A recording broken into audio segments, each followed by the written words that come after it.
Even with extra competition from Canon, Sony still rules the full-frame camera market thanks to innovative products like the A7R4 and A7S3. On the APS-C side though, it keeps building the same cameras over and over, with the only real improvement being the autofocus. So when Sony announced the A7C, I was worried it might be going in that direction with full frame too. It has a compact body similar to the A6600, while using the A7 III's 24 megapixel sensor, a similar electronic viewfinder, and other recycled parts. It also offers A7 III-like specs for 4K video, shooting speeds, and more. And much like the A6600, the main improvement is a faster autofocus system with improved subject tracking. At $1,800, the A7C is $200 cheaper than the A7 III was at launch. Today, however, both of them cost the same. So the question is, should you get the smaller A7C with improved autofocus, or the better handling A7 III, or another camera altogether for that matter? Let's go shooting and find out.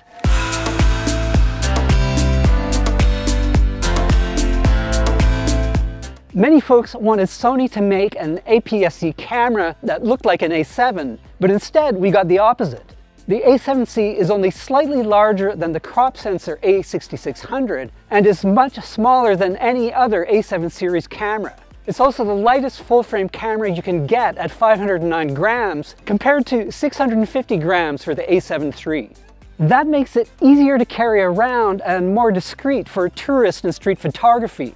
However, with less space on the body, the A7C lacks a front dial, joystick, and other manual controls. Because of that, you have to operate the 3 main dials with your thumb, which may slow you down. Meanwhile, the lack of a joystick makes it hard to move the focus point around quickly. You can set the focus point with the touchscreen, but it's not very responsive. And unlike the A7S III, it doesn't support menu or other functions. However, it does flip around and fully rotate, which makes the A7C a good vlogging camera, except for a couple of other issues I'll detail shortly. It didn't gain the much improved menu system from the A7S III either. Instead, Sony retained the confusing menus from the A7 III. To avoid any fumbling, you'll want to set up the custom menus and buttons before using this camera.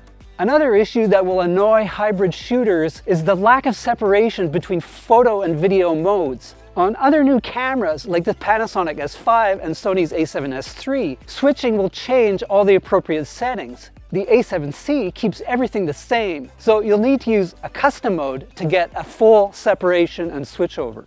Without a center hump like other A7 cameras, the EVF is pushed to the left corner. As a result, it's small and lacks a decent-sized eye cup. So while it has the same 2.36 million dot resolution as the EVF on the A7 III and double the refresh rate, it's not as pleasant to use. Other features are less of an issue. You get the same big battery as the A7S III that can go for an impressive 680 shots on a charge compared to 610 for the A7 III. You also get a very decent hour and 55 minutes of video shooting. Finally, it has just a single card slot, which isn't ideal for pro photographers who need a backup. However, it's located on the side and not in the battery compartment like on the A6600, thank God, and supports fast UHS 2 card speeds. Since they share the same sensor, image processor, and 693-point phase detect AF system, the A7C performs much like the A7 III. To that end, it has similar 10 frame per second burst speeds, image quality, and low light sensitivity. However, things are a bit different with the A7C when it comes to autofocus performance and image stabilization.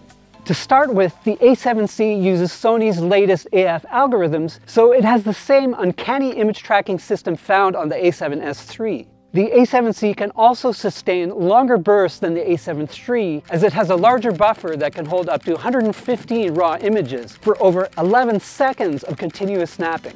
Because of all that, this camera is awesome for sports, wildlife, or other action genres. Whether you're tracking race cars, birds, or people, the focus point stays tenaciously attached to your subject. As with all of Sony's other recent cameras, it also has face and eye tracking that's smoother and more accurate than on rival brands, both with animals and people. The A7C has an all-new 5-axis image stabilization system designed to fit on the smaller body. It offers 5.5 stops of shake reduction for photos, good for shooting down to about a 1/15 of a second or a bit below even. The A7 III shares the same sensor and image processor, so image quality is similar as you can imagine. Some extra perspective is required though, because this sensor is now nearly 3 years old. The A7C is still a great low-light camera, no doubt about it. Depending on the subject, I could capture usable images at ISO 12800 and higher with little noise visible. That makes it usable in dim rooms, even with a slow kit lens like the 28 to 60mm f3.5 to 5.6 model sold with the camera. Sony easily beat rival full-frame cameras in low-light shooting before. However, nowadays there's not a lot of difference between the A7C, Canon R6, Nikon Z6 II, and Panasonic's S5. Still, it's impressive that a 3-year-old sensor can still hold its own. What's more, you get around 15 claimed stops of dynamic range, as much or more than rivals. That gives you lots of room to boost shadows or find highlight details in raw images. If you'd rather shoot JPEGs, Sony's noise reduction and sharpening algorithms are tuned perfectly, still beating all other brands. With the tweaks Sony made to its color science over the years, skin tones look better than ever on the A7C. Skin and colors are slightly less warm than on Canon cameras, which may give Canon the edge for portrait photographers. However, I prefer Sony's colors now, as I find them to be a bit more accurate and easier to adjust in post.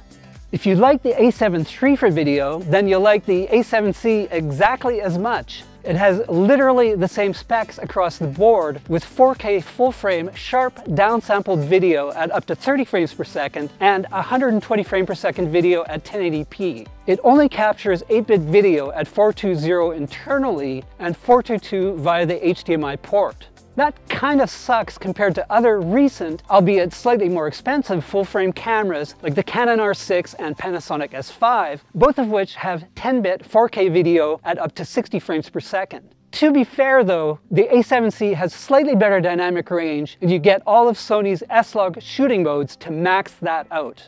Also, the addition of a flip-out display makes the A7C a far better vlogging camera, and the in-body stabilization works okay with video, though it could use a more aggressive electronic mode to better smooth out footsteps. Having both mic and headphone ports is also a strong plus, especially since the mic port doesn't block the display. The A7C also retains the rolling shutter problems of the A7 III, which can cause video to look wobbly. I'm not a great fan of the A6000 series crop sensor cameras, but they have been a great success in terms of sales. I think Sony wanted to bring some of that popular appeal to the full-frame side. At $1,800, it has a lower launch price than any other A7 series camera. It's still obviously not cheap though. At that price or less on the full-frame side, you can get Canon's EOS R, the Nikon Z6, or the Nikon Z5. The A7C beats all of those in my opinion, though the Z6 is a better option for video. Other options include the Canon R6 and Nikon Z6 II, and while I think both are better choices overall, they're also more expensive. In the end, however, Sony's main competition is the A7 III. Personally, I'd prefer to have that camera strictly for the handling. However, if you'd rather something smaller, a bit better at vlogging, and with more sophisticated autofocus, the A7C is a great choice. If you enjoyed this video, hit like and subscribe, and for more on cameras, check out Engadget.com.